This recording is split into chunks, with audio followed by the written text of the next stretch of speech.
बहुत बहुत स्वागत है प्यारे बच्चों, आप सभी का आज के इस नए सेशन में, इस नई वीडियो में। और इस सेशन में हम लोग डिस्कस करेंगे क्लास 10th का आपका जो साइंस का सब्जेक्ट है बच्चों, यानी कि विज्ञान का। इसी के प्री बोर्ड एग्जाम कह लीजिए या फिर बोर्ड के एग्जाम कह लीजिए, दोनों के लिए ही आपका जो फिजिक्स यानी कि भौतिक विज्ञान का सिलेबस है, जितने भी चैप्टर्स हैं आपके, इसी के वन शॉट के बारे में, ठीक है, जिसके अंदर हम लोग मोस्ट इंपॉर्टेंट क्वेश्चंस को डिस्कस करने वाले हैं, या फिर ये कह लो कि मोस्ट इंपॉर्टेंट नोट्स को डिस्कशन करेंगे।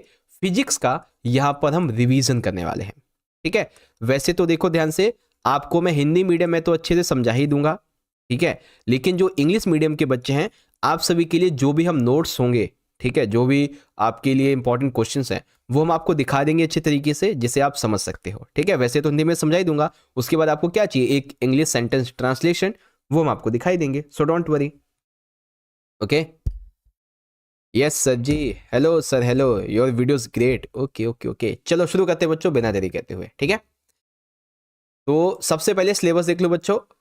फिजिक्स के अगर हम सिलेबस की बात करें तो टोटल आपके 4 से 5 चैप्टर हैं। सबसे पहला है आपका चैप्टर 1, प्रकाश परावर्तन तथा अपवर्तन, लाइट रिफ्लेक्शन एंड रिफ्रैक्शन।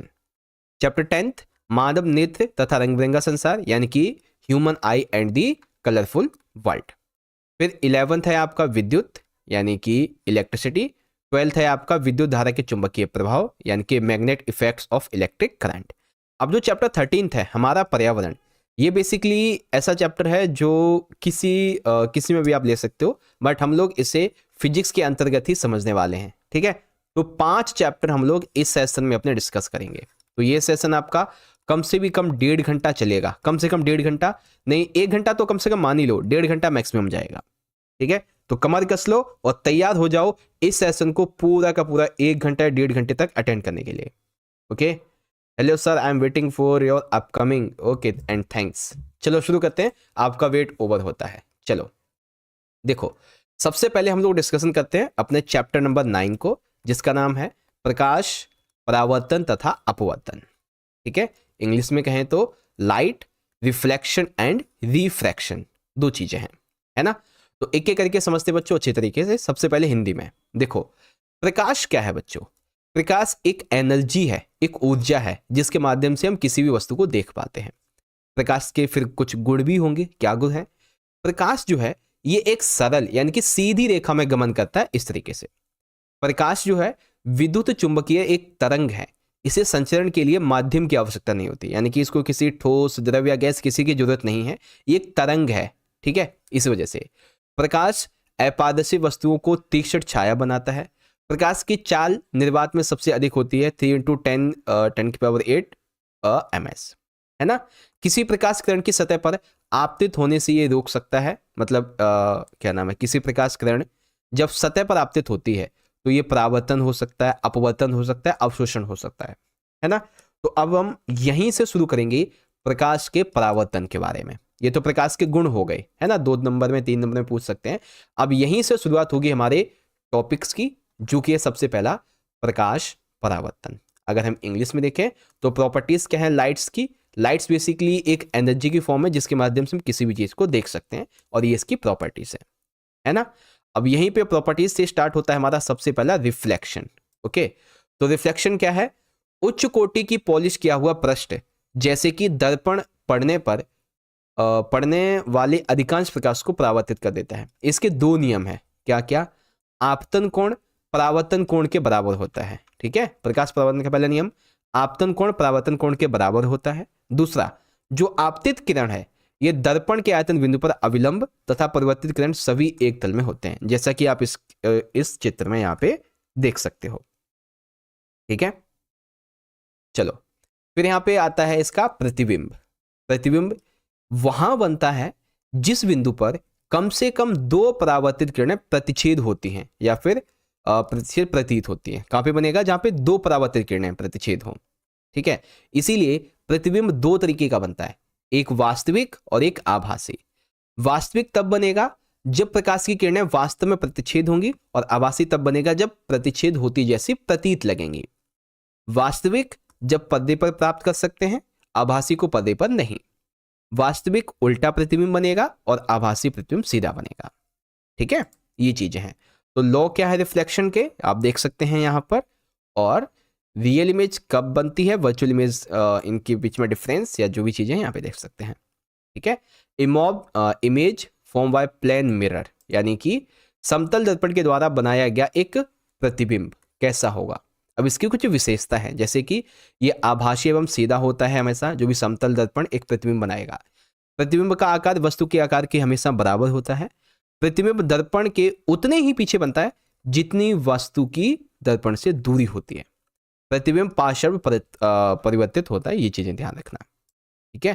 तो इमेज की विशेषताएं क्या हैं, जो कि एक प्लेन मिरर के द्वारा बनाई जाती है, ये विशेषताएं हैं। ठीक है। और यहाँ पे कुछ छोटी छोटी चीजें और दी गई हैं, जिसे आप यहाँ से देख सकते हो। ठीक है। जैसे पार्श्व परिवर्तन क्या है, गोलीय दर्पण क्या होता है, ये सारी चीजों के बारे में। ठीक है। ये जरूरी है आपके लिए, काफी ज्यादा जरूरी है। गोलीय दर्पण में कुछ प्रयुक्त होने वाले शब्द, जैसे कि ध्रुव, जैसे हमारे गोलीय दर्पण है ना, इसमें ध्रुव। तो गोलीय दर्पण के परावर्तक पृष्ठ केंद्र को दर्पण का ध्रुव कहते हैं। यह दर्पण के पृष्ठ पर स्थित होता है। ध्रुव की प्रायः पी अक्ष से निरूपित करते हैं। जैसे आप यहाँ पे देखेंगे, ये हमारा ध्रुव हो जाएगा। ठीक है। ये जो पी है हमारा, यहाँ पे ये ध्रुव हो जाएगा। मुख्य अक्ष, गोलीय दर्पण के ध्रुव तथा वक्रता त्रिज्या से गुजरने वाली सीधी रेखा को मुख्य अक्ष कहते हैं। यानी कि ये जो रेखा आप देख रहे हैं, ये हमारा मुख्य अक्ष है। मुख्य अक्ष दर्पण के ध्रुव पर अविलंब होता है, इसीलिए हमारा ये था। वक्रता केंद्र, गोलीय दर्पण का परावर्तक पृष्ठ एक गोले का भाग है। इस गोले का केंद्र गोलीय दर्पण का वक्रता केंद्र कहलाता है। यह अक्ष सी से निरूपित किया जाता है। ठीक है। जैसे कि ये रहा हमारा। फिर इसी तरीके से हमारी वक्रता त्रिज्या है, जो कि हमारी पी और सी है। ये जो पी और सी है, ये हमारी इसकी त्रिज्या यहाँ पे बताता है। द्वारक की बात करेंगे तो द्वारक में हमारा एम और एन है। जो हमारा ये एम है, ये एन है, ये इसके द्वारक हैं। ठीक है।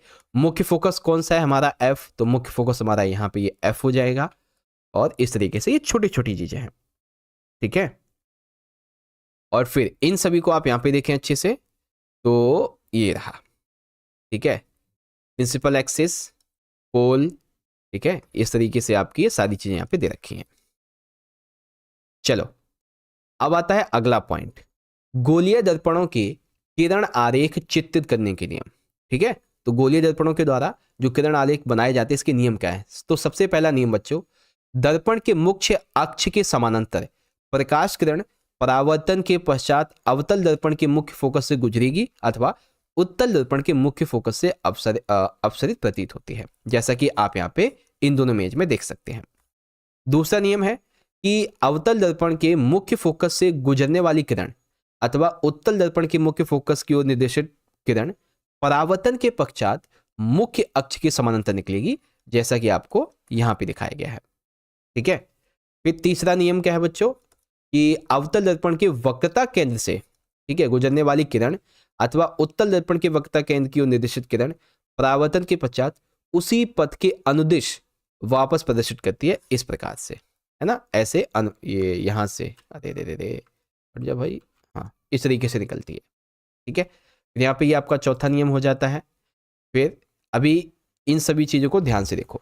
अवतल दर्पण के द्वारा बिंब की विभिन्न स्थितियों के लिए बने प्रतिबिंब, जैसे कि बिंब की स्थिति अनंत पर, तो प्रतिबिंब कहां बनेगा, फोकस एफ पर, बिंदु साइज। प्रतिबिंब का आकार बहुत ही छोटा होगा, प्रतिबिंब की प्रकृति वास्तविक और उल्टा। सी से परे बिंब की स्थिति में यहाँ पे जो प्रतिबिंब की स्थिति है एफ और सी के बीच में होगी, साइज इसका छोटा होगा, प्रतिबिंब वास्तविक और उल्टा बनेगा। सी पर रहेगा तो ये होगा, सी तथा एफ के बीच में, एफ की बात करेंगे तो पी तथा एफ के बीच में ये रहेगा। ठीक है। इस तरीके से तो इन सभी को अच्छे से ध्यान याद कर लेना। एक बहुत ही सिंपल सी टेबल है यहाँ पे। ठीक है। अब इन सभी को आप यहाँ पे देखो, rules for making ray diagrams for concave mirror. तो सबसे पहला रूल है आपका ये, a ray parallel to the principal axis will pass through the principal focus after reflection, जिसके लिए आप यहाँ पे देख सकते हैं। फिर सेकंड आपका जो रूल है वो ये रहा। ठीक है। इसके हिसाब से ये आपकी इमेज बनेगी। थर्ड रूल एंड ये आपका फोर्थ रूल। फिर यहाँ पे अच्छा ये इमेज हो गई। ठीक है। वो वाला ये जो टेबल है ना, ये यहाँ पे शायद नहीं दे रखा है आई थिंक। ठीक है। तो इसको देख लेना अच्छे से।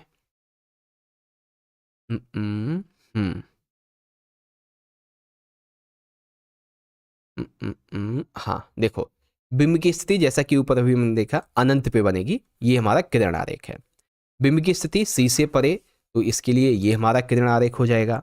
ओके, फिर सी पर बिंदु की स्थिति, तो ये किरण आरेख बनेगा। सी तथा एफ के बीच में इसका ये किरण आरेख बनेगा।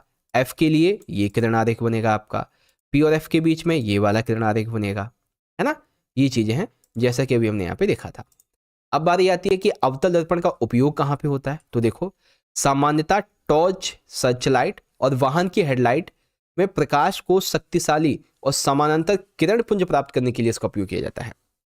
दंत विशेषज्ञ अवतल दर्पण का उपयोग मरीजों के दांत का बड़ा प्रतिबिंब देखने के लिए उपयोग करते हैं।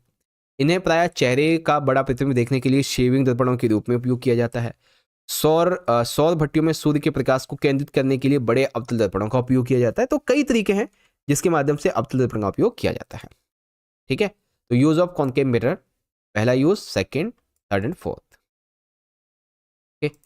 फिर यहाँ पे आता है कि हाँ, उत्तल दर्पण से बने प्रतिबिंब की प्रकृति, स्थिति तथा अपेक्षित आकार। अब उत्तल की बात होगी, तो उत्तल दर्पण पर जब बिंब की स्थिति अनंत पे होगी तो प्रतिबिंब की स्थिति क्या होगी, फोकस पर दर्पण के पीछे। प्रतिबिंब का आकार अत्यधिक छोटा होगा बिंदु के आकार का, आभासी और सीधा प्रतिबिंब बनेगा। वहीं अनंत तथा दर्पण की बात करेंगे, अनंत तथा दर्पण के बीच ध्रुव पी के बीच, तो पी तथा आपके बीच दर्पण के पीछे बनेगा, ये छोटा का रहेगा, आभासी और सीधा बनेगा।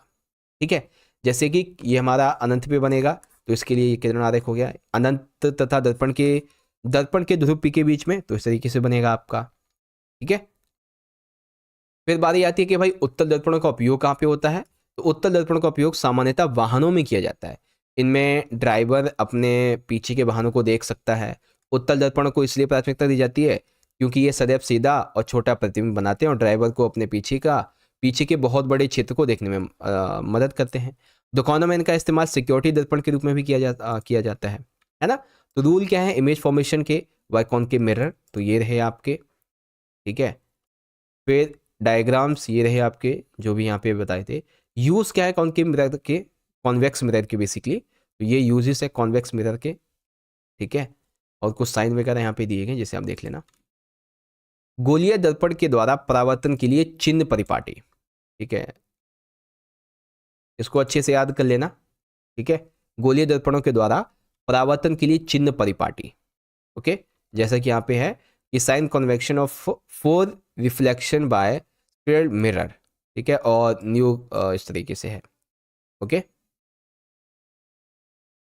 अब देखो यहाँ पे आपकी सूत्र वगैरह दे रखे हैं। यहाँ पे जरूरी क्या है, हाँ, अवतल दर्पण यानी कॉन्केव मिरर और उत्तल दर्पण कॉन्केव मिरर। अब इसमें देखो क्या क्या होगा, जैसे यू जो है, ठीक है, ये आपको बनाना है इस तरीके से, माइनस, ये भी माइनस, ये भी माइनस, ये भी माइनस, ये भी माइनस, ये भी माइनस। उत्तल दर्पण में यू माइनस और ये भी माइनस। वही अवतल दर्पण में वी जब बनेगा तो ये भी माइनस माइनस माइनस और आखिर में प्लस। उत्तल दर्पण अगर ये प्लस है तो ये भी प्लस ही रहेगा। इसी तरीके से R, F, H, H, I, M ये सब दे रखे हैं। ठीक है, और इसके लिए कुछ ये बातें यहाँ पे दे रखी हैं, ध्यान से याद कर लेना। ओके, केस वाइज समरी इस तरीके से है आपकी केस वाइज समरी, जिसे देख लेना। ओके, अब यहाँ पे ये तो हो गया आपका मिरर फॉर्मूला। ठीक है, चेक योर नॉलेज। अच्छा, क्वेश्चन हो गए। अब बारी आती है रिफ्रैक्शन की। ठीक है, प्रकाश का अपवर्तन।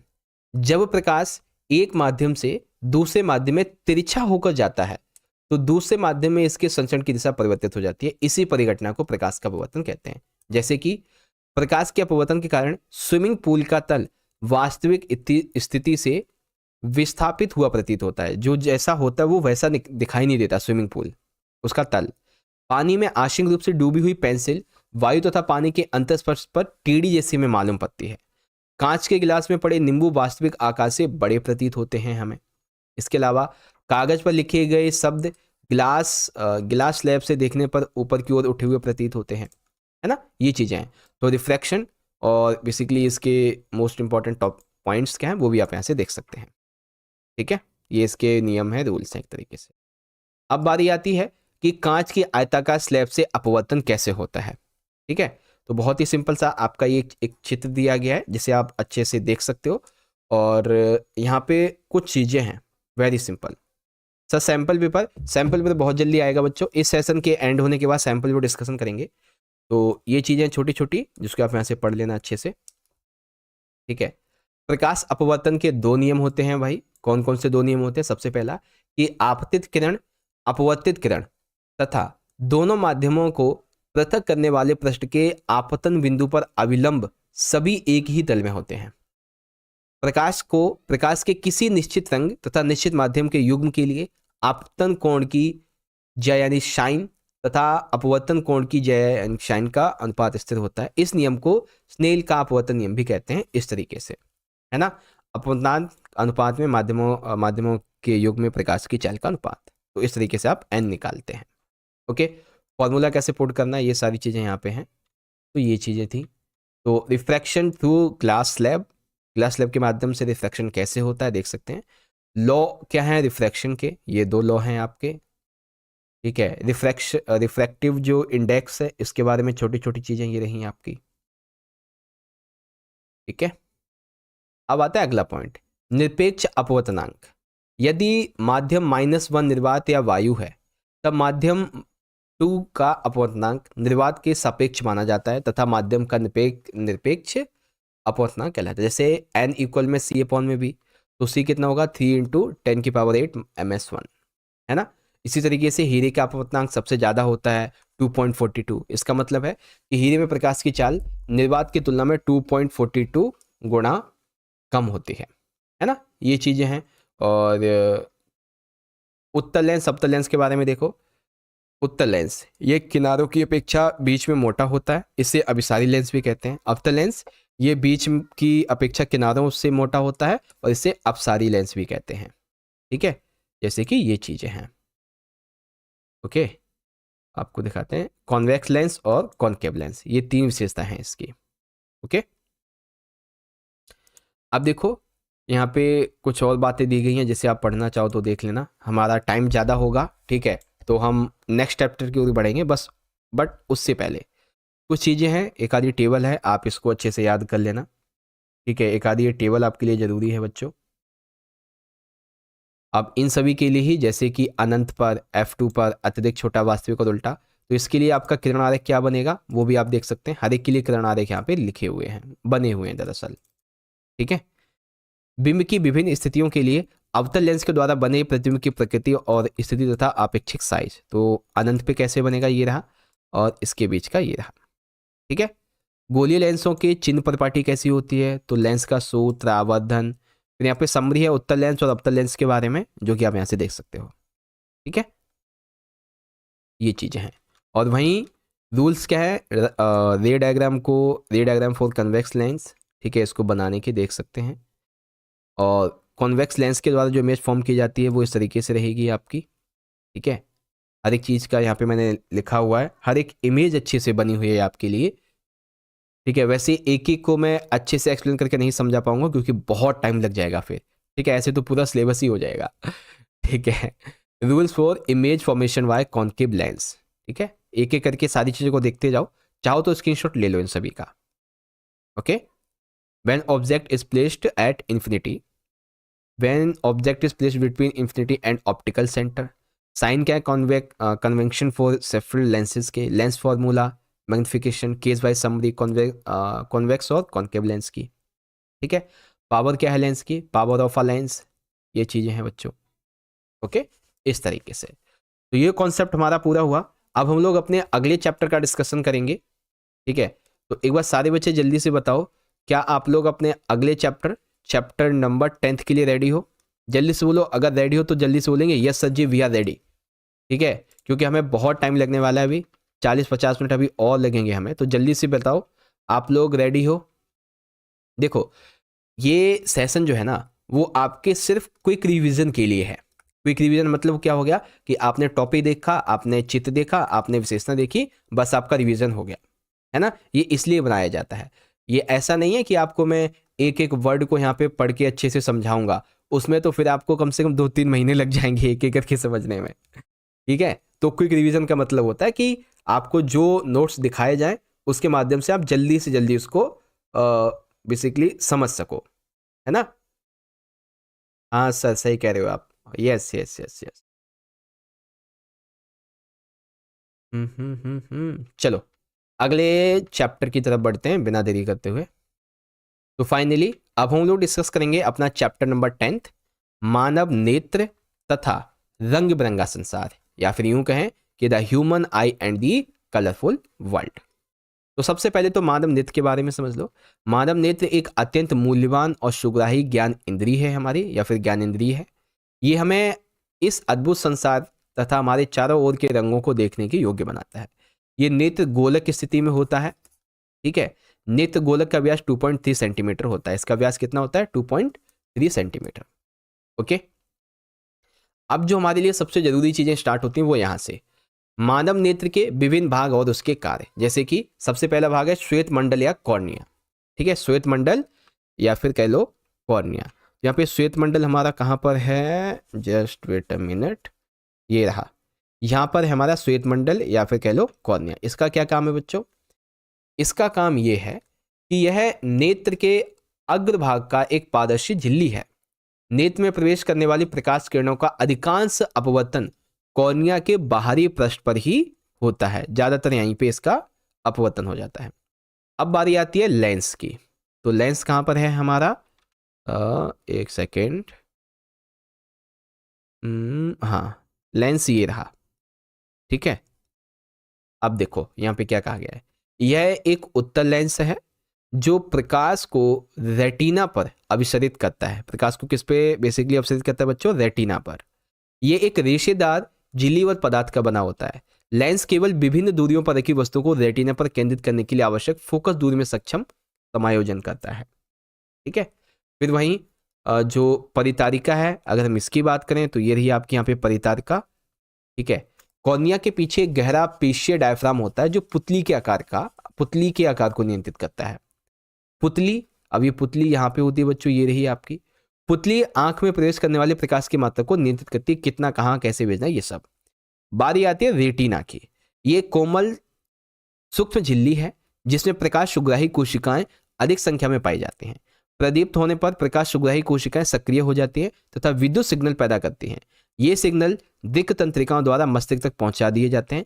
मस्तिष्क इन सिग्नलों की व्याख्या करता है और हम वस्तुओं को फिर आसानी से देख पाते हैं। ठीक है, ये चीजें हैं। और अब यही चीज इंग्लिश में ह्यूमन आई के बारे में आप यहां से पढ़ो।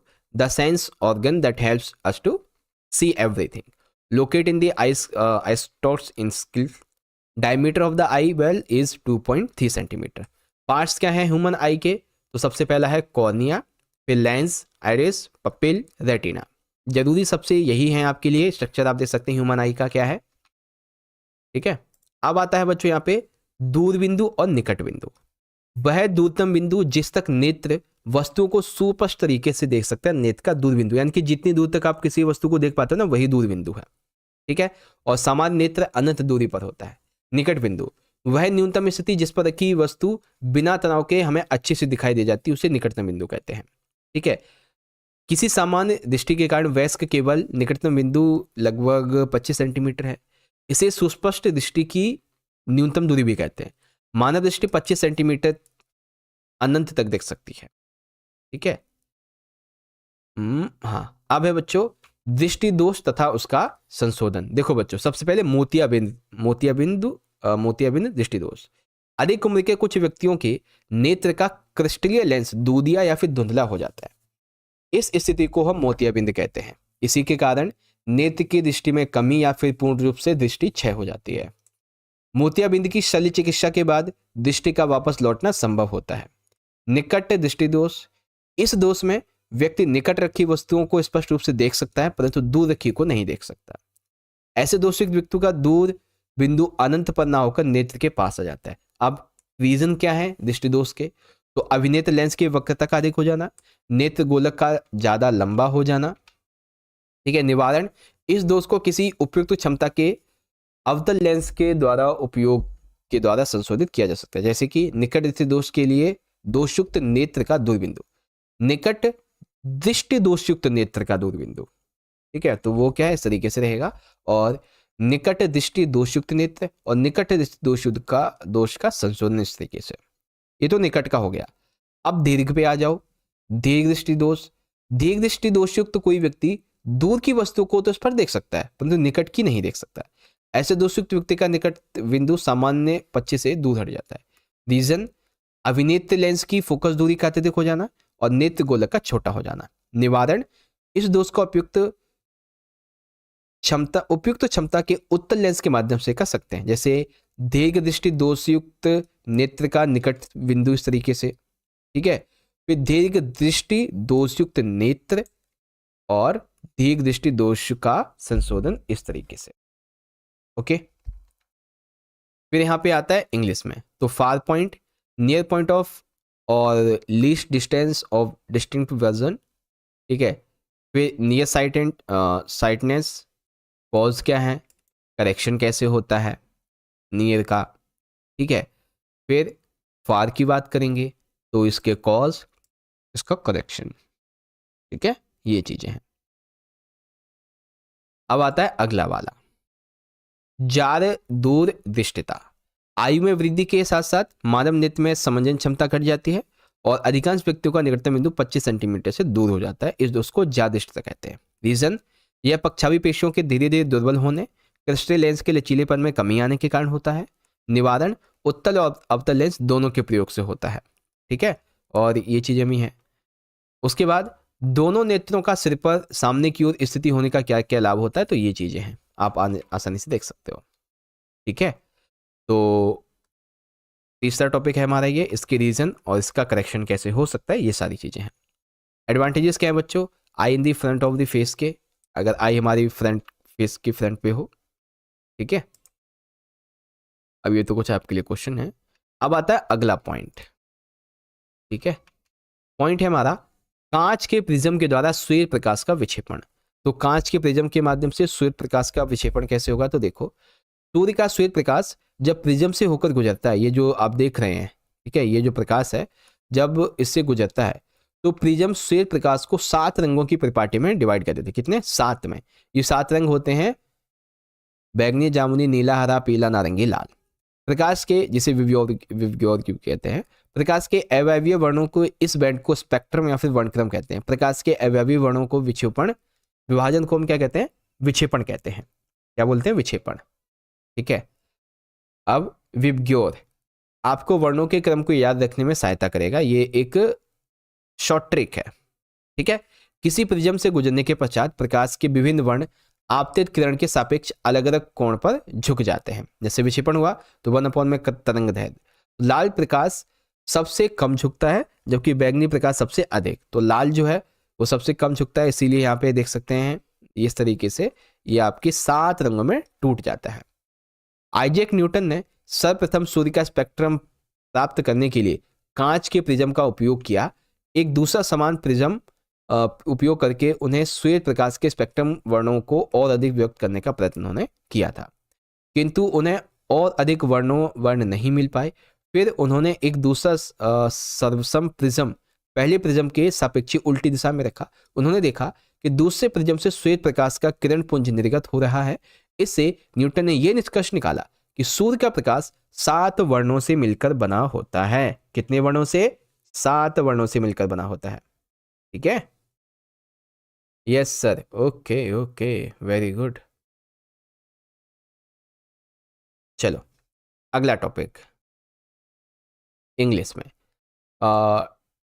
डिस्पेक्शन of light by glass prism, ठीक है। तो ये आपकी इंफॉर्मेशन है और इस तरीके से ये होता है, जिसमें आप देख सकते हैं सबसे पहले रेड, फिर ऑरेंज, फिर येलो, फिर ग्रीन, फिर ब्लू, फिर इंडिगो, फिर वॉयलेट, यानी कि इस तरीके से, ओके।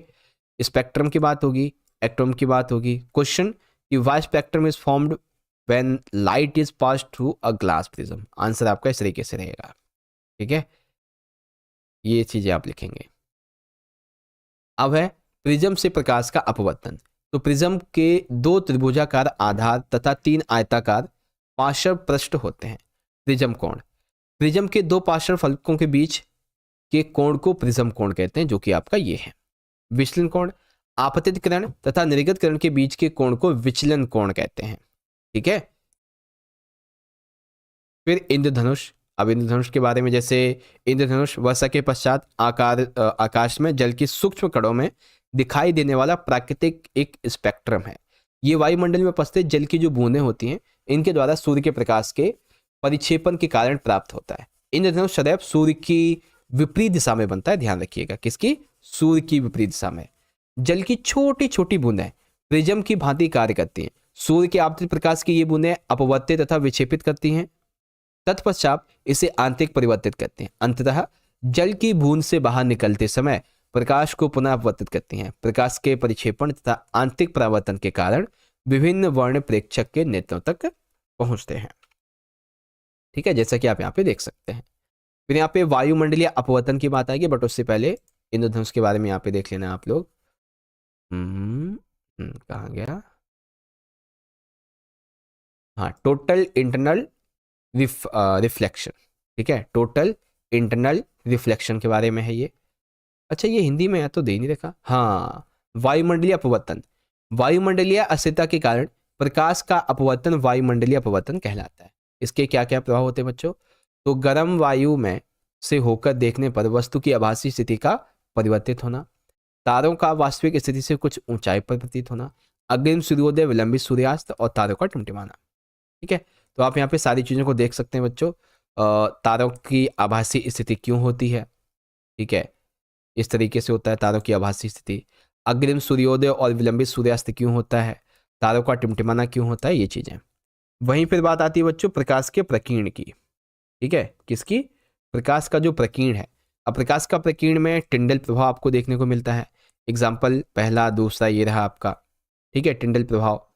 फिर यहाँ पे है कि प्रकीर्णित प्रकाश का वर्णन प्रकीर्ण ना करने वाले कणों के आकार पर निर्भर करता है। ठीक है, फिर छोटे छोटे प्रश्न है। खतरे का संकेत लाल रंग का ही क्यों होता है? स्वच्छ आकाश का रंग नीला क्यों होता है ना? ये छोटे छोटे हैं। बादल सफेद क्यों दिखाई देते हैं? ग्रह क्यों टिमटिमाते हैं? ये सारी चीजें हैं छोटे छोटे। ओके, इसी प्रकार से आपके कुछ question, conditions necessary for internal reflection, तो ये कंडीशंस हैं आपकी। रेनबो के बारे में यहाँ पे बात है। फॉर्मेशन ऑफ रेनबो कैसे होता है? ठीक है, वेरी सिंपल। फिर एटमॉस्फेरिक रिफ्रैक्शन की बात यहाँ पे आती है। ओके, और ये सारी चीज़ें हैं। एडवांस सनराइज कैसे होता है?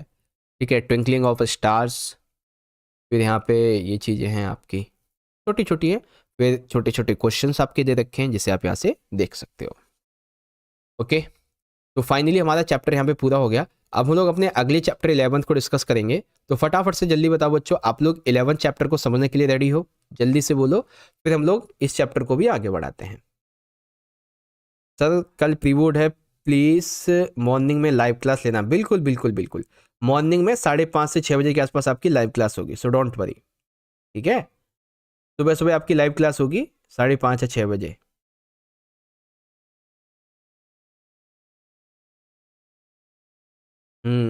Okay sir, okay okay okay, चलो वेलकम वेलकम, शुरू करते हैं। तो इसको एक बार इंग्लिश में भी निकाल लेते हैं। Chapter number 11। ओके, अब हम शुरू करेंगे चैप्टर नंबर 11, जिसका नाम है विद्युत, या फिर यूं कहें इलेक्ट्रिसिटी, है ना। अब इसका एक माइंड मैप दिया गया है बच्चों। ठीक है, माइंड मैप क्या है? माइंड मैप है विद्युत धारा यहाँ पे दी गई है, जो कि विद्युत धारा में एम्पियर इसके मात्रा की बात होती है। विद्युत धारा है क्या? तो विद्युत आवेशों के प्रवाह की दर को विद्युत धारा कहते हैं। विद्युत आवेशों का जो प्रभाव होता है उसी को विद्युत धारा कहते हैं। ठीक है, इसको मापते हैं एमीटर के द्वारा। किसके द्वारा? एमीटर के द्वारा मापा जाता है। फॉर्मूला है I = Q/T। कैसे जोड़ा जाता है? तो एमीटर हमेशा श्रेणी क्रम में जोड़ा जाता है, विद्युत परिपथ इस तरीके से, है ना। छोटी छोटी चीजों को यहाँ पे हम ध्यान से एक बार देख लेते हैं, जैसे आवेश। अच्छा अच्छा अच्छा अच्छा अच्छा, हाँ, माइंड मैप इंग्लिश में भी तो देखना है आपको। देखो माइंड मैप आपका इस तरीके से है, वेरी सिंपल।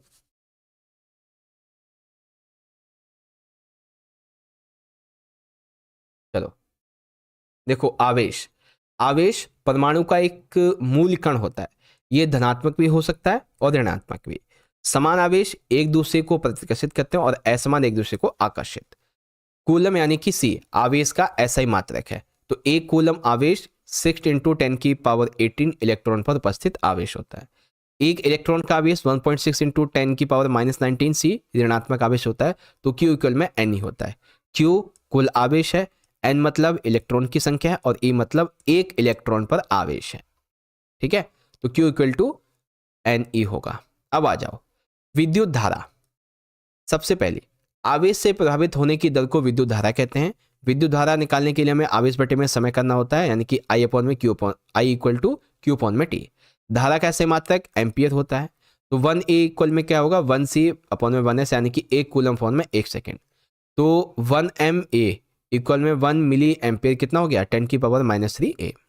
ठीक है, 1UA ये कितना हो गया 1 माइक्रो एम्पियर इसे कहते हैं। ठीक है, 1 माइक्रो एम्पियर 10⁻⁶A।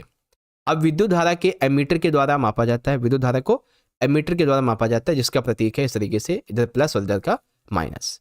एमीटर का प्रतिरोध कम होता है और हमेशा श्रेणी क्रम में जुड़ा होता है।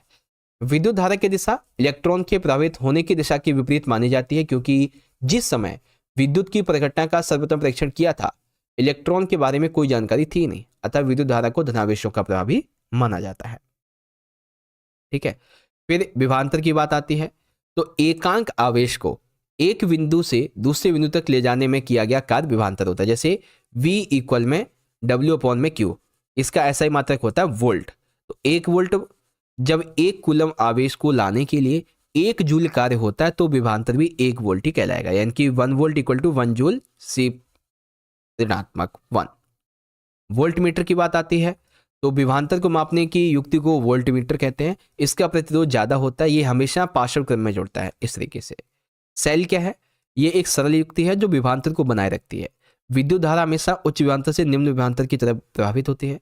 विद्युत परिपथ में सामान्यतः उपयोग होने वाले कुछ अवयवों के प्रतीक, जैसे अवयव क्या है इसके प्रतीक, विद्युत शेल का प्रतीक ये है आपका, बैटरी अथवा सेलों का संयोजन आपका ये है, खुली प्लग अथवा कुंजी तथा स्विच की बात करें तो आपका ये इस तरीके से रहेगा। ओके, फिर बंद प्लग कुंजी अथवा स्विच, इसका ये तार संधि, बिना संधि के तार क्रॉसिंग, विद्युत बल्ब, प्रतिरोध। ठीक है ना, ये सारी चीजें एमीटर वोल्ट मीटर, इनको याद रखना। ये सब चीजें इंग्लिश में आप देख सकते हैं, चार्ज, ठीक है, कॉलम, फिर कूलम जिसे कहते हैं, फिर करंट की बात यहाँ पे। ठीक है, potential difference volt, 1 volt, voltmeter, symbol, some of commonly use components in circuit. ठीक है, क्या क्या होते हैं वो भी आप देख सकते हो। ओके जी सर, आ गया समझ। ओके ओके ओके, चलो आप शुरू करते हैं ओम्स लॉ से। ठीक है, ओम का नियम जिसे हम कहते हैं, तो ओम का नियम, किसी विद्युत परिपथ में धातु के तार के 2 सिरों के बीच विभवांतर उसमें प्रभावित होने वाली विद्युत धारा के समानुपाती होता है, परंतु तार का तापमान समान रहना चाहिए। जैसे V समानांतर I, तो V इक्वल में IR। R एक नियतांक है जिसे तार का प्रतिरोध कहते हैं, तो R क्या है, प्रतिरोध है तार का। तो विभवांतर V, धारा A, और ये आपका V इसका समानांतर क्या हो गया, I हो गया। प्रतिरोध, ये चालक का वो गुण है जिसके कारण वह प्रभावित होने वाली धारा को विरोध करता है। जैसे इसका ऐसा ही मात्रक है ओम, तो 1 ओम में 1 वोल्ट अपॉन में 1 एम्पियर होता है। तो जब परिपथ में 1 एम्पियर की धारा प्रभावित हो रही है तो विभवांतर 1 वोल्ट हो तो प्रतिरोध 1 ओम कहलाएगा। ठीक है, कितना, 1 ओम कहलाएगा, है ना। ओम्स लॉ की हम बात कर रहे थे, तो ओम्स लॉ के बारे में ये आपके लिए इंपॉर्टेंट चीजें हैं। ठीक है, रेजिस्टेंस आपका इस तरीके से रहेगा और ये सारी चीजें। ठीक है, फिर रेजिस्टिविटी यानी कि P, इसकी ये इंपॉर्टेंट बातें हैं।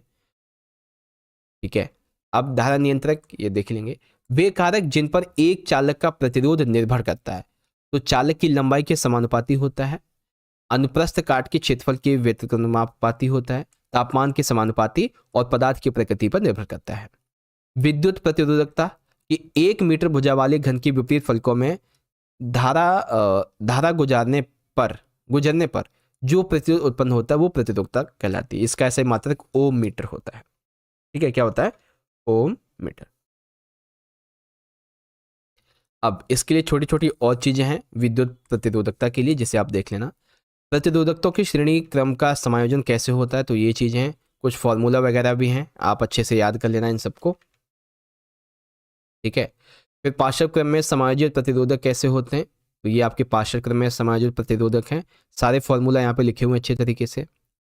जब हम श्रेणी क्रम में समायोजन करते हैं और तुलना में जब हम पार्श्व क्रम में समायोजन करते हैं तो इसके क्या क्या लाभ होते हैं हमें, विद्युत धारा का तापीय क्या क्या प्रभाव होता है, विद्युत धारा के ताप के प्रभाव ये देख सकते हैं, ठीक है। और यही सब चीज़ें आप यहाँ पे इंग्लिश में देख सकते हैं। रेजिस्टेंस इन सीरीज, ठीक है, ये रहा आपका पूरा का पूरा, ओके। फिर resistance in parallel, okay. Advantages of parallel combination over series combination, heating effect of electric circuit. आ जाओ, जूल का विद्युत धारा का तापन नियम। इस नियम के अनुसार किसी प्रतिरोध में तत्पन्न या उत्पन्न ऊष्मा विद्युत धारा के वर्ग के समानुपाती होती है, प्रतिरोध के समानुपाती होती है, विद्युत धारा के प्रभावित होने वाले समय के समानुपाती होती है ना। ये चीजें हैं। विद्युत बल्ब का तुरंत टंगस्टन का बना होता है, विद्युत बल्ब का जो तंतु होता है वो टंगस्टन का बना होता है। क्यों? क्योंकि यह उच्च तापमान पर उपचयित नहीं होता, इसका गलनांक उच्च 3380 सेल्सियस है। बल्बों में रासायनिक दृष्टि से अक्रिय नाइट्रोजन तथा ऑर्गन गैस भरी होती है, जिससे तंतु की आयु में वृद्धि होती है। फिर विद्युत शक्ति यहाँ पे आ जाती है। ऊर्जा की उपभुक्त होने की दर को शक्ति कहते हैं। प्रतीक इसका पी है तो पी बराबर में वी आई, है ना। इस प्रकार से ये चीजें हैं विद्युत शक्ति के बारे में, okay.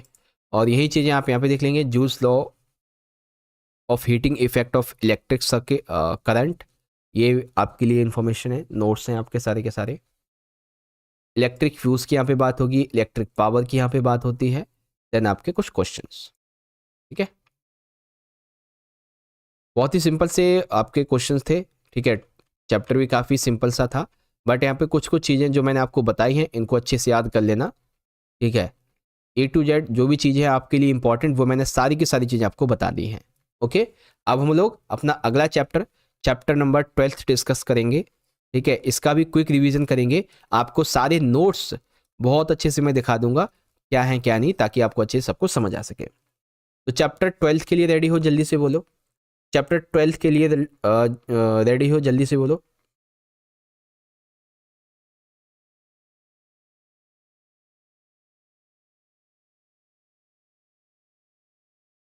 Yes sir, yes sir, yes sir, जी हाँ, जी हाँ, जी। तो चलो फिर आ जाओ, 12 की तरफ बढ़ते हैं।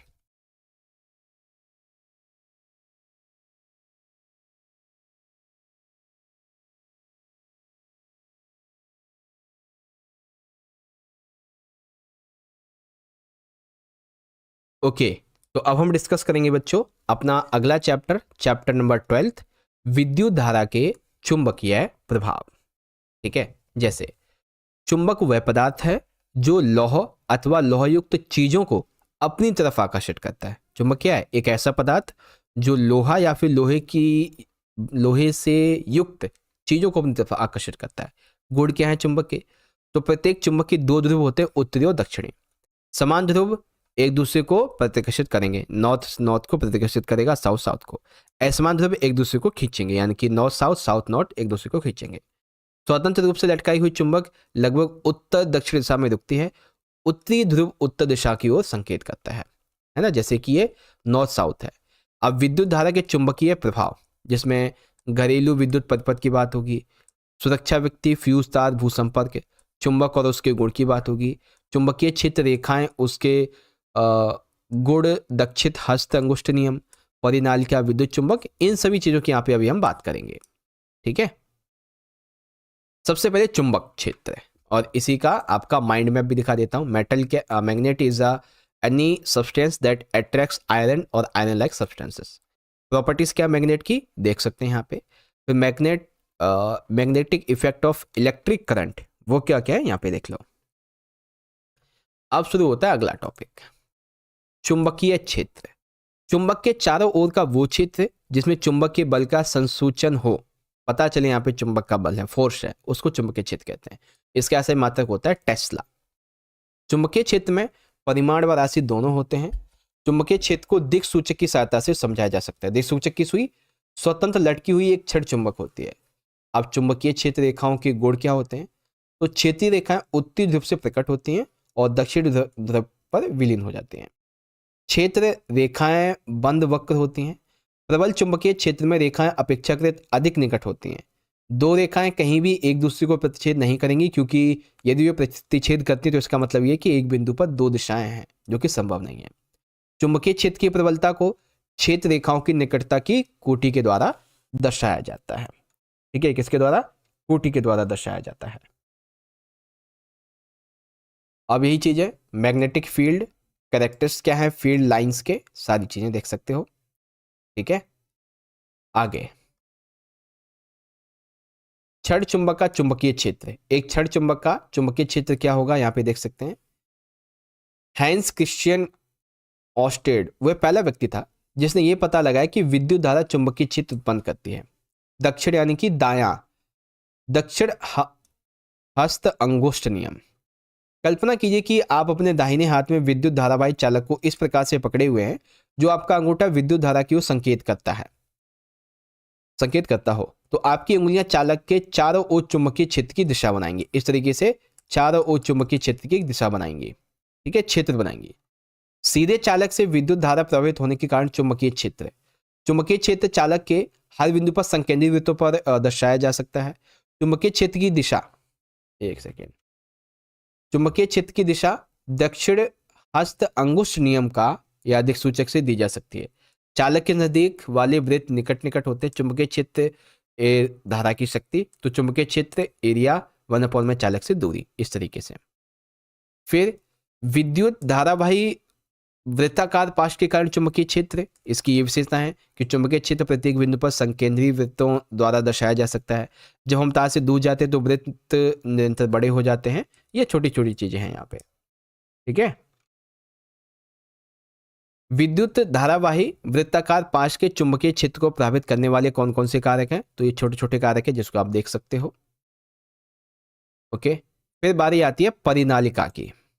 ठीक है, पास लिपटे विद्युत रोंधी तांबे के तार की बेलन की आकृति के अनेक फेरों वाली कुंडली को परिनालिका कहते हैं। इस प्रकार जो है ये परिनालिका है। परिनालिका एक चुंबकीय क्षेत्र क्षण चुंबक के जैसा होता है। परिनालिका के अंदर चुंबकीय क्षेत्र एक समान होता है तथा समांतर रेखाओं के द्वारा दर्शाया जाता है। चुंबकीय क्षेत्र की दिशा परिनालिका के बाहर उत्तर से दक्षिण और अंदर दक्षिण से उत्तर है।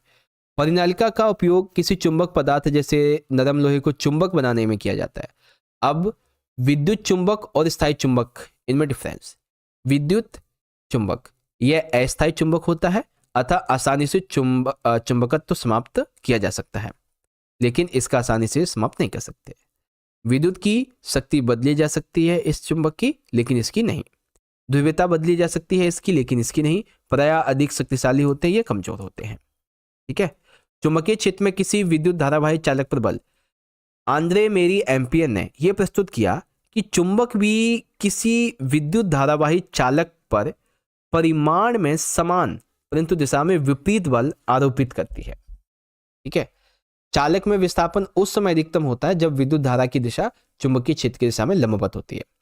विद्युत धारा की दिशा बदलने पर बल की दिशा भी इसमें चेंज हो जाती है ना। वहीं अब आता है फ्लोमिंग का वाम यानी कि बायां हस्त नियम। अपने हाथ की तर्जनी मध्यमा तथा अंगूठे को इस प्रकार फैलाइए कि दोनों एक दूसरे के परस्पर लंबवत हो। यदि तर्जनी चुंबकीय क्षेत्र की दिशा की ओर माध्यम चालक में प्रभावित धारा की दिशा की ओर संकेत करती हो, तो अंगूठा चालक की गति की दिशा या बल की दिशा की ओर संकेत करेगा, जैसा कि यहाँ पे दिखाया गया है। वहीं फिर प्रत्यावर्ती धारा बताई गई है। जो विद्युत धारा समान समय अंतरालों के पश्चात अपनी दिशा परिवर्तित करती है, जैसे भारत में विद्युत धारा इस तरीके से होती है, 1 सेकेंड के बाद अपनी दिशा परिवर्तित उत्क्रमित कर लेती है, तो समय अंतराल 1/100 प्लस 1/100 इक्वल में होता है 1/50 सेकेंड। ठीक है, अब बारी आती है आवृत्ति की। तो आवृत्ति कैसे निकालते हैं? 1 में समय अंतराल इक्वल में 1/150 यानी कि 50 हर्ट्ज। लाभ क्या है? प्रत्यावर्ती धारा को सुदूर स्थानों पर बिना अधिक ऊर्जा क्षय के प्रेषित किया जा सकता है। हानि, प्रत्यावर्ती धारा को संचित नहीं हम कर सकते हैं, क्या नहीं कर सकते? संचित। दृष्ट धारा, ये इसकी विशेषताएं, इसका स्रोत, फिर घरेलू विद्युत परिपथ, इसके बारे में बात है, छोटी छोटी ये चीजें हैं। ठीक है, यहाँ पे भूसंपर्क तार की बात है, लघु पतन की बात है, इनको अच्छे से याद कर लेना। टाइम ज़्यादा हो रहा है बच्चों, अभी आपके लिए हमें सैंपल पेपर का भी एक लाइव सेशन लेना है, तो हम इसको जल्दी से फटाफट से कवर करते हैं। ओके, आप इन सभी को अच्छे से पढ़ लेना। आपको जो भी नोट्स यहाँ पे दिए जा रहे हैं इनका यूज़ करना अच्छे से, ठीक है। चाहे वो इंग्लिश मीडियम में हो चाहे वो हिंदी मीडियम में हो, दोनों में ही आपको मतलब जिस भी मीडियम के आप है उस हिसाब से आपको करना होगा।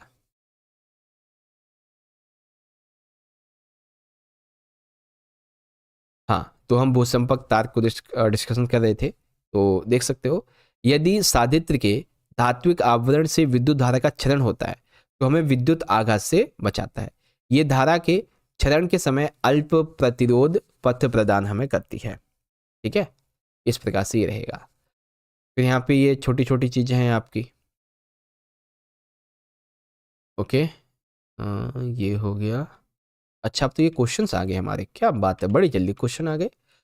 चलो खैर, जो आपके लिए ज़रूरी चीज़ें हैं वो मैंने आपको यहाँ पे अच्छे से सारी चीज़ें बता दी हैं, और इन चीज़ों को अच्छे से याद कर लेना बच्चों, ठीक है। जितनी भी चीज़ें बताई हैं आपको अच्छे से याद करके जाना।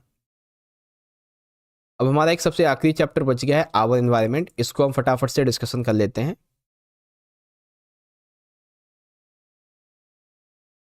ओके, तो अब हम डिस्कशन करेंगे बच्चों चैप्टर नंबर 13 को, जिसका नाम है हमारा पर्यावरण, ठीक है।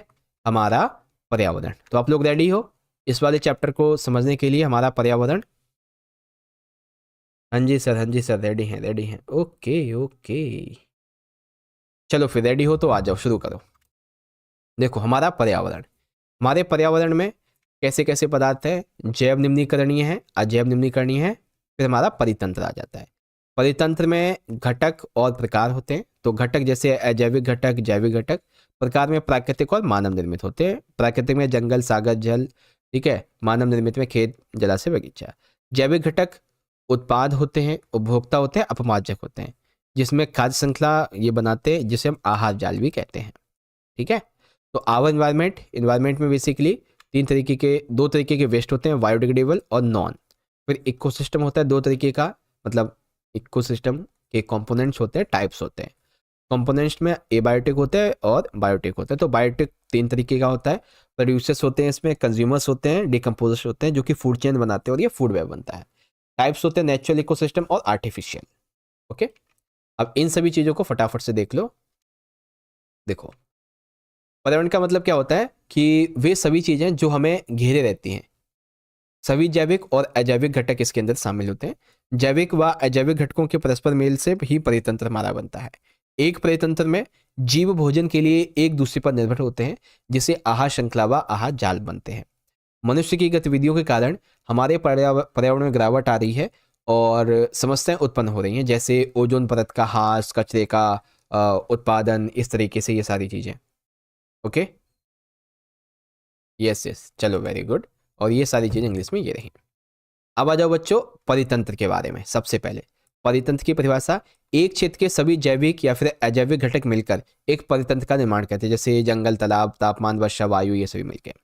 परितंत्र दो प्रकार का होता है, एक होता है प्राकृतिक, जो परितंत्र प्रकृति में विद्यमान है, जंगल, सागर, झील। एक होता है मानव निर्मित, जो मानव ने बनाया है, मानव निर्मित परितंत्र, जैसे खेत, जलाशय, बगीचा। अपरितंत्र के घटक जैसा कि हमने देखा था, अजैविक जो ज़्यादा जरूरी नहीं है, जैविक हमारे लिए ज़्यादा जरूरी है, जिसमें उत्पादक होते हैं, उपभोक्ता होते हैं, अवघटक होते हैं। उपभोक्ता में शाकाहारी होते हैं, मांसाहारी होते हैं, सर्वाहारी होते हैं, परजीवी होते हैं, है ना। तो इकोसिस्टम की हम लोग बात कर रहे हैं। टाइप्स होते हैं इकोसिस्टम के, नेचुरल और आर्टिफिशियल। इसके कंपोनेंट्स होते हैं, जिसमें हम अभी बात करेंगे बायोटिक की, और बायोटिक में कंज्यूमर जो होता है इसकी बात करेंगे हम, ठीक है। तो अजैविक घटक सभी निर्जीव घटक, जैसे हवा, पानी, भूमि, प्रकाश और तापमान, ये सभी होते हैं अजैविक। जैविक सभी सजीव घटक, जैसे कि जानवर, सूक्ष्मजीव, फफूंदी, ये सभी मिलकर जैविक घटक बनाते हैं। आहार के आधार पर जैविक घटकों को हम निम्नलिखित तरीके से बांटते हैं, किसके माध्यम से? आहार के आधार पे, ठीक है। तो आहार के आधार पे कैसे बांटते हैं? देखो, सबसे पहला होता है उत्पादक।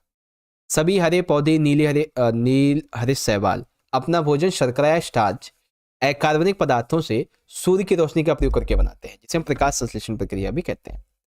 फिर होते हैं उपभोक्ता, ऐसे जीव जो अपने निर्वाह के लिए परोक्ष या फिर अपरोक्ष रूप से उत्पादकों पर निर्भर करते हैं।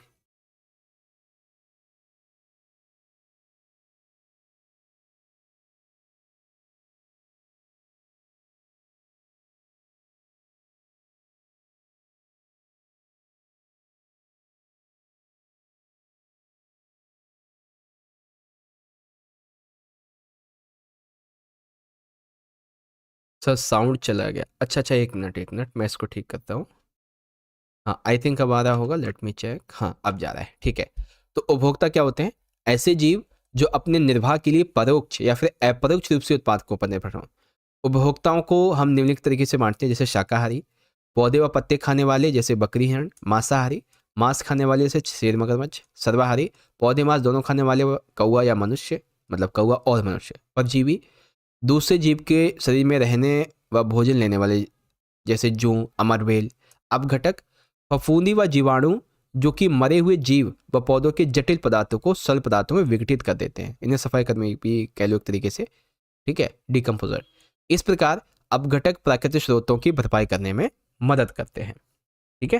तो ये चीजें हैं बच्चों जिसको आपको यहाँ पे ध्यान से याद करके जाना है। Yes sir, thank you sir, okay okay, welcome welcome. अब इन्हीं चीज़ों को यहाँ पे देख लो बच्चों अच्छे से। बायोटिक कंपोनेंट्स और बायोटिक कंपोनेंट्स, इसमें प्रोड्यूसर, फिर कंज्यूमर्स। कंज्यूमर्स भी कई तरीके के होते हैं जो कि आप देख सकते हैं। फिर डिस्कशन होगा हमारा फूड चेन के बारे में। हाउ एनर्जी कैसे फ्लो होती है हर एक लेवल पे फूड चेन में, उसको देखेंगे। तो आहार श्रृंखला। आहार श्रृंखला एक ऐसी श्रृंखला है जिसमें एक जीव दूसरे जीव को भोजन के रूप में खाते हैं। उदाहरण के लिए घास, हिरण, शेर। एक आहार श्रृंखला में उन जैविक घटकों को जिनमें ऊर्जा का संरक्षण होता है पोषी स्तरीय कहलाते हैं। अब पोषी स्तर में ऊर्जा का स्थानांतरण कैसे होता है बच्चों?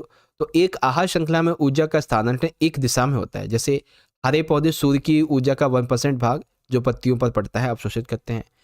10% नियम के अनुसार एक पोषी स्तर से दूसरे पोषी स्तर पर केवल 10% ऊर्जा का स्थानांतरण होता है, जबकि 90% पर्यावरण से जो है कहाँ चली जाती है, पर्यावरण में ऊष्मा के रूप में, कुछ ऊर्जा पाचन, कुछ कार्य के रूप में ऊपर चली जाती है।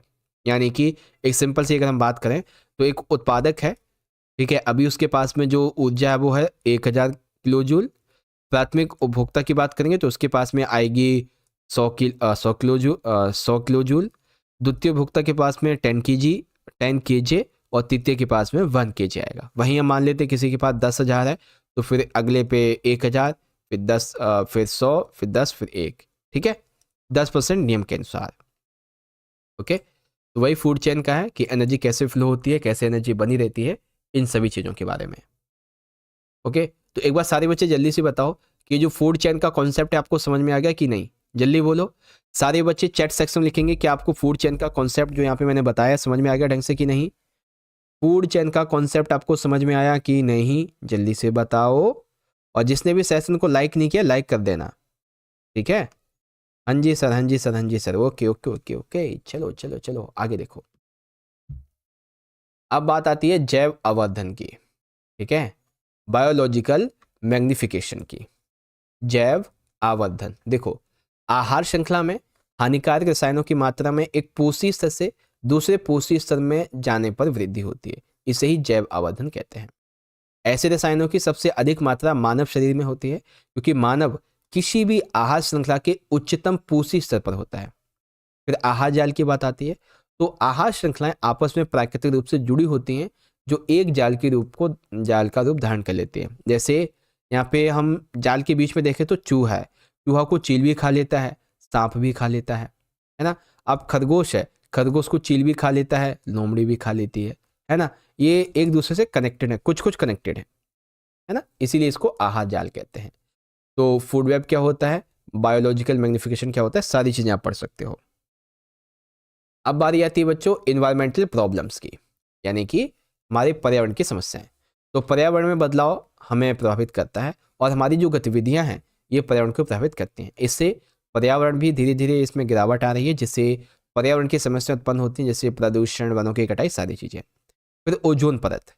ओजोन परत पृथ्वी के चारों ओर एक रक्षात्मक आवरण है जो कि सूर्य की हानिकारक जो परावैंगनिक प्रकाश होता है ना उसको अवशोषित कर लेती है, जिससे कि ये जीवों को स्वास्थ्य संबंधी हानियां जैसे त्वचा कैंसर, मोतियाबिंद, कमजोर, ये सभी इनसे बचाने में मदद करती है। मुख्य रूप से ओजोन परत समताप मंडल में पाई जाती है जो कि हमारे वायुमंडल का हिस्सा है और जमीनी स्तर पर ओजोन एक बहुत ही घातक जहर है। ओजोन का निर्माण कैसे होता है? तो ओजोन का निर्माण निम्न प्रकाश रसायन क्रिया का एक परिणाम है। उच्च ऊर्जा युक्त यूवी विकिरण O2 अणु को तोड़कर मुक्त O परमाणु में बदल देता है। O2 परावैंगनिक किरणें O+ O अणु बनते हैं, ठीक है। ये ऑक्सीजन परमाणु O2 अणु से सहयोग करके ओजोन के अणु का ये निर्माण करता है। फिर O2 plus O O3 ozone बनता है ना। ओजोन परत का आज तो 1985 में पहली बार अंटार्कटिक में ओजोन परत की मोटाई में कमी देखी गई, जिसे ओजोन छिद्र के नाम से जाना जाता है। ओजोन की मात्रा में इस तीव्रता से गिरावट का मुख्य कारक मानव संश्लेषित रसायन क्लोरोफ्लोरोकार्बन CFC को माना गया, जिनका उपयोग शीतलन अग्निशमन के लिए किया जाता है। 1987 में संयुक्त राष्ट्र पर्यावरण कार्यक्रम UNEP में एक ड्राफ्ट दिया गया, ठीक है, जिसमें सभी ने साइन किया कि 1986 तक का जो स्तर था CFC का वही बनाया जाए, क्योटो प्रोटोकॉल बनाएगा। कचरा प्रबंधन आता है फिर। तो सबसे पहले आप ओजोन लेयर देख लो इंग्लिश में। ओजोन बनती कैसे है आखिरकार, फॉर्मेशन क्या है ओजोन मॉलिक्यूल के, ठीक है, डेप्लेशन कैसे हो रहा है ओजोन लेयर का, है ना। अब आता है अगला टॉपिक, कचरा प्रबंधन। आज के समय में अपशिष्ट निपटान एक मुख्य समस्या है जो कि हमारे पर्यावरण को प्रभावित करती है। हमारे जीवन शैली के कारण बहुत बड़ी मात्रा में कचरा यहाँ पर इकट्ठा बहुत ज़्यादा होता जा रहा है, ठीक है। कचरे में निम्न पदार्थ होते हैं, जैव निम्नीकरण पदार्थ जो सूक्ष्म जीवों के कारण छोटे घटकों में बदल जाते हैं, जैसे फल तथा सब्जियों के छिलके, सूती कपड़ा, जूट, कागज इत्यादि। अजैव निम्नीकरण पदार्थ जो सूक्ष्म जीवों के कारण घटकों में परिवर्तित नहीं होते, जैसे कि प्लास्टिक, पॉलीथीन, संश्लेषण देते, ये रेशे, ये सभी। कचरा प्रबंधन की कई विधियां हैं। कौन कौन सी विधियां हैं, जैसे कि सबसे पहली विधि बच्चों जैव मात्रा संयंत्र। जैव निम्नीकरण पदार्थ जैसे कचरा इस संयंत्र के द्वारा जैव मात्रा व खाद में परिवर्तित किया जाता है। सीवेज उपचार तंत्र, नाली के पानी को नदी में जाने से पहले ही तंत्र के द्वारा संशोधित किया जाता है। कूड़ा भराव क्षेत्र, कचरा निचले क्षेत्र में डाल दिया जाता है और दाब दिया जाता है। फिर कंपोस्टिंग होता है, पुनः चक्रण, पुनः उपयोग, भस्मीकरण, ये सब चीज़ें होती हैं, ठीक है। तो गार्बेज डिस्पोजल और इसको करने के बेसिकली क्या क्या तरीके हैं, तो बायोडिग्रेडेबल और नॉन बायोडिग्रेडेबल वेस्ट बेसिकली कुछ मेथड हैं जो वेस्ट है इसको डिस्पोजल करने के, ठीक है। ये सारे मेथड्स यहाँ पे लिखे हुए हैं जो आप यहाँ से देख सकते हो, ठीक है, ये रहे, और आपका ये पॉइंट यहाँ पे पूरा होता है। तो इस तरीके से बच्चों आपका जो यहाँ पे फिजिक्स का टॉपिक था ये पूरा हो चुका है। यहाँ पे जितने भी आपके चैप्टर से मैंने आपको बता दिए अच्छे तरीके से, ठीक है। Chapter 9th 10th 11th 12th and 13th, ठीक है। 9वां 10वां 11वां 12वां और 13वां ये सब समझा दिया। अब जो अगली वीडियो आएगी उसमें हम चैप्टर 5 6 7 और 8 ये समझ लेंगे, ठीक है। चैप्टर 5 6 7 8, या फिर आप यूं कह लो कि अगली वीडियो जो है वो आपकी बायोलॉजी की होगी, ठीक है। अगला सेशन आपका बायोलॉजी का होगा जो कि आपको मैं अच्छे से समझा दूंगा, ठीक है। आई होप आपको समझ में आया होगा। अगर आप सभी को ये सेशन अच्छे समझ में आ गया है तो सारे बच्चे एक बार सेशन को लाइक कर देना ज़्यादा से ज़्यादा, ठीक है। अपने सभी दोस्तों में जरूर से शेयर करना ताकि वो भी ज्वाइन हो जाए इस सेशन में, इस लाइव में, और अपने एग्जाम की तैयारी कर सकें अच्छे से। और अगली जो बायोलॉजी की क्लास होगी वो कम से कम आपकी इस सेशन के 1-2 घंटे बाद होगी, क्योंकि पहले तो हम एक सैम्पल पेपर डिस्कशन करेंगे, ठीक है। सबसे पहले अब हम एक सैम्पल पेपर डिस्कशन करेंगे जो कि बहुत जल्द अभी हम देखेंगे, ठीक है। यस सर, ये सैम्पल पेपर। चलो इस सेशन को एंड करते हैं, मिलते हैं आपसे अगली वीडियो में। इस सेशन को देखने के लिए आप सभी बच्चों का बहुत बहुत धन्यवाद, एंड आई होप आपको अच्छे से सारी चीज़ें समझ में आई होंगी। मिलते हैं आपसे अगले सेशन में अगली वीडियो में, तब तक के लिए इंतजार कीजिए और अपनी तरफ से तैयारी करते रहिए। बहुत बहुत धन्यवाद। जय हिंद, जय भारत, वंदे मातरम।